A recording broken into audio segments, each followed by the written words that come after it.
Hello viewers, আসসালামু আলাইকুম। Welcome back to my channel. আমার আজকের রেসিপি সেমাইয়ের লাড্ডু। এই লাড্ডু বানানো খুব সহজ, অল্প কিছু উপকরণে হয়ে যায় আর খেতে ভীষণ মজার। ছোট বড় সবারই খুব ভালো লাগবে। আশা করি আমার আজকের রেসিপি আপনাদের ভালো লাগবে। লাড্ডু বানানোর জন্য এখানে আমি 1 কাপ পরিমাণ লিকুইড মিল্কের সাথে 1 চা চামচ অরেঞ্জ ফুড কালার মিশিয়ে নিচ্ছি।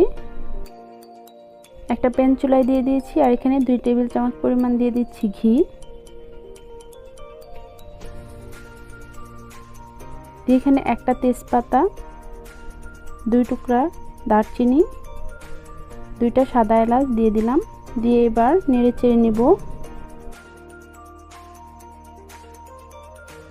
তারপর এখানে আমি লাচ্ছা সেমাই ঢেলে দিচ্ছি। এখানে আমি 1 প্যাকেট পরিমাণ সেমাই নিয়েছি। এবার এটা নেড়ে চেড়ে লো মিডিয়াম আঁচে 5 থেকে 6 মিনিটের মতো ভেজে নেব।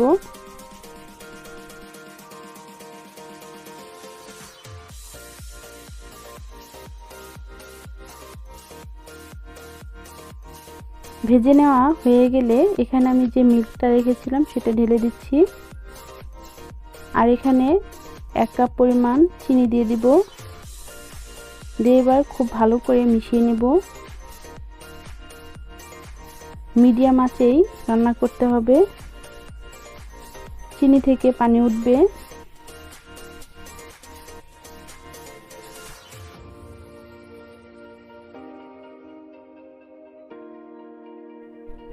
নেড়েচেড়ে নেওয়া হয়ে গেলে এখানে আমি 1 ফুড কাপ দিয়ে দিচ্ছি পাউডার মিল্ক। কেউ চাইলে ফ্রেশ নারকেল কোড়াও দিতে পারেন, আমি দেইনি। এবার খুব ভালো করে মিশিয়ে নেব। দারচিনি তেজপাতাগুলো উঠিয়ে ফেলে দিব।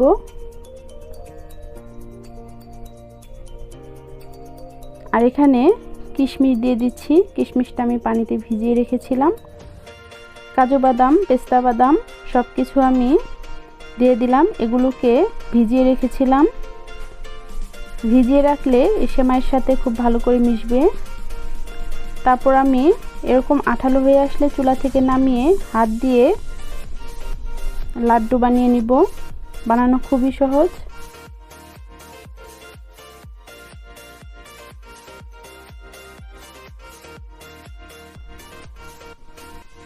আমি একে একে সবগুলো লাড্ডু বানিয়ে নিব এইভাবে।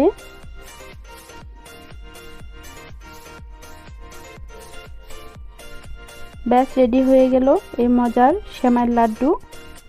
এবার পেস্তা বাদাম দিয়ে সাজিয়ে নিচ্ছি। আপনারা যদি এইভাবে বানিয়ে না খান তাহলে বুঝতে পারবেন না এই সেমাইয়ের লাড্ডুটা কতটা মজার। আশা করি আপনারা সবাই এইভাবে বাসায় বানিয়ে খাবেন। আর কেমন লাগলো অবশ্যই আমাকে কমেন্ট বক্সে জানাবেন। আর আমার চ্যানেলের রেসিপিগুলো যদি ভালো লাগে অবশ্যই আমার চ্যানেলটিকে সাবস্ক্রাইব করবেন, ফ্রেন্ডস অ্যান্ড ফ্যামিলির সাথে শেয়ার করবেন। আর আপনারা সবাই অনেক অনেক ভালো থাকবেন, সুস্থ থাকবেন।